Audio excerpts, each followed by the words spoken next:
This is Julima wellness consultant in Mulela in Theta in Juja in Kiambu in Kenya in East Africa, in Africa. And today I want to share with you few things about the behavioral causes of substance abuse, few things which influence a person or an individual to get up into substance addictions or drugs.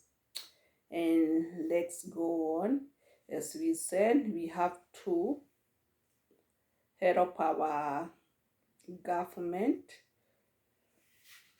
to minimize the substance abuse in our society so that we can have a healthy society in our country or in our country. Let's hear.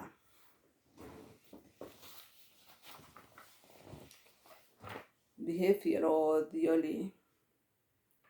The behavioral theories, including social learning theory, have their theoretical roots in psychological research and learning theory as Corey 2000.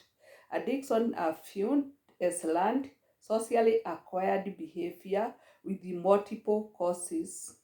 Substance abuse, like other behaviors, is seen as being influenced by biological makeup, cognitive processes. If we say about biological makeup, that is mostly inheriting it from their ancestors or their parents or their own blood people. Cognitive processes, past learning, situational antecedents, and the reinforcement contingencies. An assumption is made that all substance abuse, from incidental social use through abuse of alcohol and other substances to addiction, is governed by similar principles of learnings and cognitions.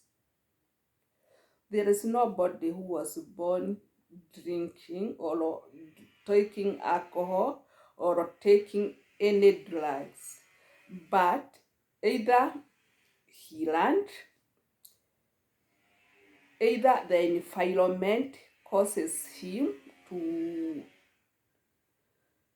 influence him to be a drug addict or to be an alcohol addict. An assumption is made that all substance abuse, from incidental social use through abuse of alcohol and other substances to addiction, is governed by similar principles of learnings and cognitions. Behavioral theories have added cognitive factors as mediating variables to the learning patterns believed to be responsible for development of psychological disorders. For those who have done research, I know you know about the variables which can generate or which can influence something to happen.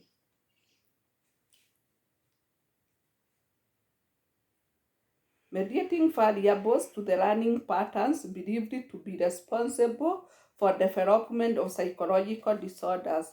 Other etiological factors, such as biological factors and sociocultural influences, where anytime there is celebrations at home, there must be alcohol. That was sociocultural. Something which in traditions, where marriages, where there is relations, all those negotiations of life, there must be alcohol. So that time, alcohol is open to anybody who is there. Though in tradition, most days there is age gap who couldn't have taken, but nowadays, anybody who is in that celebration or ceremonies like testing alcohol, and that is one of another influence of individuals starting to take alcohol.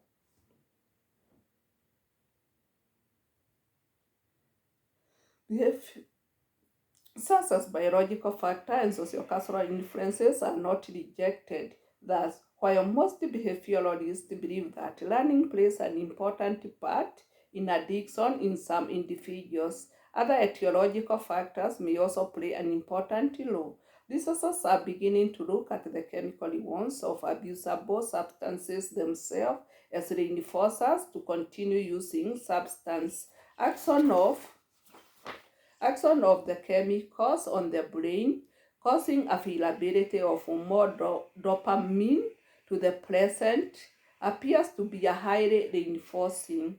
Circularity of the pattern of use is established when the brain reward circuit sensitized during the development of substance dependence create an aversive stimulus during substance withdrawal, acting as a negative reinforcer for the continuations of use. Oh my.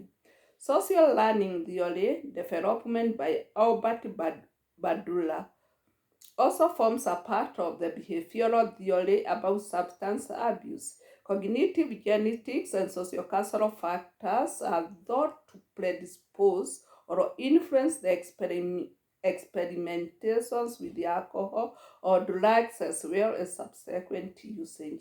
It is suggested that abuse of substance occurs when an individual's coping abilities through the interaction of personality sets, learned responses, and current circumstances are overwhelmed. Thus, substance abuse can be seen as one coping mechanism in response to severe stressors. The consequences of substance abuse then become in themselves stressors, leading to further substance abuse. A circular behavioral pattern of stress and stressors. At stress relief develops, a stress relief develops. This results in individuals needing to measure the immediate tensions, reducing properties of, for example, alcohol against the longer terms, negative consequences of drinking in deciding to control or stop drinking. What are the stressors? Stressors are those things which stress you, your mind, or which can cause depression on your side. For example, learning of a death of a relative. That is one stressor. Another one, being, being, being distressed from the job. That is one stressor. Where the relation has a problem, that is another stressor. And that can be another cause of influencing somebody to be an addict. A circular behavioral pattern of stress and stressors as stress relief develops. This results in an individual's needing to measure the immediate tensions, reducing properties. So, for example, alcohol against the longer terms, negative consequences of drinking in deciding to control or stop drinking. Situation incidents such as time of day of drinking, even time. This is situation antecedents like time.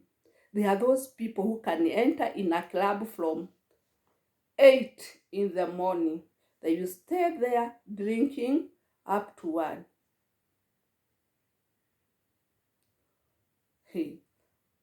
that person really, when does he performs her duties? That person really, how much money will he use there in that club or in that bar?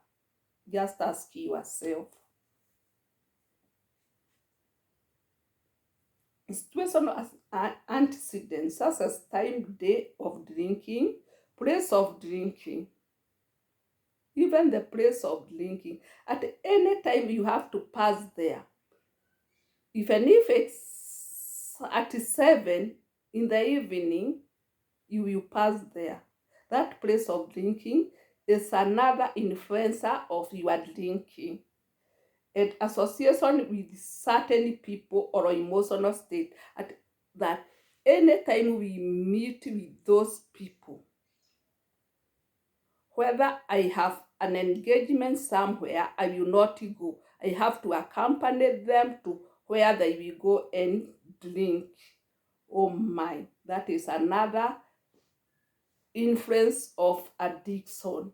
Those kind of people whom you are associating with, at any time you meet with them, they call you, where are you? Just come here, we are here, and you go. My friends, let me leave it for you to decide. For example, drinking with friends in the local bar 3 to 4 times a week. By 1 week, you have to spare 3 or 4 days in a week to socialize with those people, to go and drink. Really, even if you are getting 100,000 per month, really, how much will you use for 3 to 4 days in a club? Ask yourself, my friend. Snorting cocaine at parties with friends once a week and shooting heroin alone would be evaluated for behavioral and situational antecedents, association, and situational setting. Each of these factors is analyzed so that the maladaptive behavioral sequences can be restructured and shaped. Cognitive processes involved in the behavior are also considered. Anticipating the desired effect of the drug, remembering past pleasant association with the behavior, and modeling the behavior by others are all important as reinforcement of substance use. Remembering, oh, that day we are there is a lot of alcohol. So anytime you hear there is something being done in that place, you love there. My friend, decide for yourself. And modeling the behavior by others are important as reinforcers of substance use. A current trend in behavioral approaches to substance abuse is to address both behavioral excesses, excessive consumption of psychoactive drugs, and a lack of socio or behavioral skills.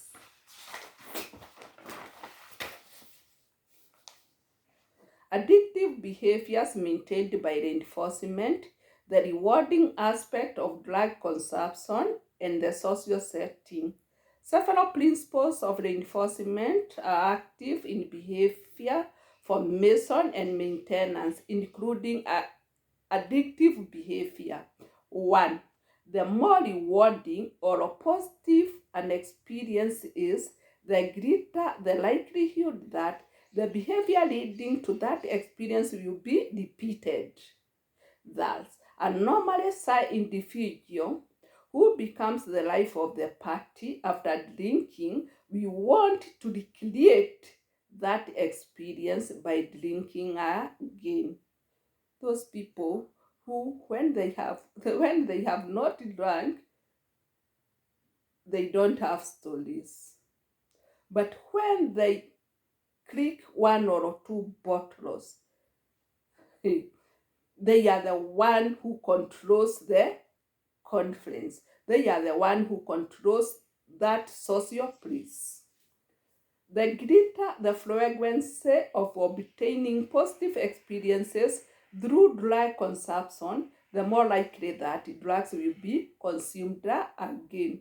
Those people who think, if I just have a cannabis,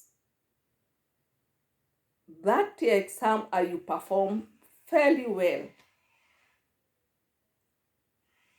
So you will take that, you will use that bangi or cannabis before you go to the exam room so that you perform well.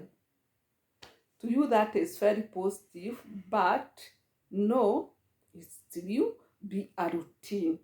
And the routines repeated once, and again, it become a norm. The more closely in time that the behavior, drug consumption, and consequences of the behavior are experienced, the more likely the behavior will be repeated. Conversely, the further in time a consequence of the behavior is experienced, the less the likelihood that the consequence will affect future behavior. For example, a lonely man who finds companion in the bar drinking with others is likely to remember the the the complaints associated with the drinking, and the hangover the next day is more easily attributed to overdrinking than to drinking with certain friends. It is in this reinforcing association of the two events that increase the likelihood of his drinking when feeling lonely or isolated. Oh my. The rapid onset of the effects of substances that are inhaled, e.g., cocaine, tobacco, or injected directly into the blood set, e.g., heroin, become extremely psychologically reinforcing. Furthermore, a major problem in the rehabilitation of opiate addicts is the long-lasting effect of the chemical long after detoxification. The sorts of heroin induce brain surges, such as disturbances and problems with bladder control, require months to reverse themselves, whereas it only takes a few minutes to get a high. Unable to feel good without drugs for months during withdrawal, an individual gets immediate reinforcement from the drug taking behavior. Alcohol and other substance usage can be viewed as an attempt to relieve stress response, damp, dampening, damp, dampening is one theory that attempts to explain substance usage based on anxiety and stress relief. Alcohol is frequently used as a self-prescribed agent to reduce stress. Stress response dampening, although useful, is generally viewed as only a partial explanation for the abuse of alcohol and other drugs under stress. For example, the stress response dampening theory does not predict that alcohol consumption will reduce stress or which stressful event will initiate usage. Nor does it take into consideration individual differences. In situations in which drug use is punished or prohibited, the stress dampening theory may not be predictive of drug use. For example, you have a stress. You go and drink more than 5k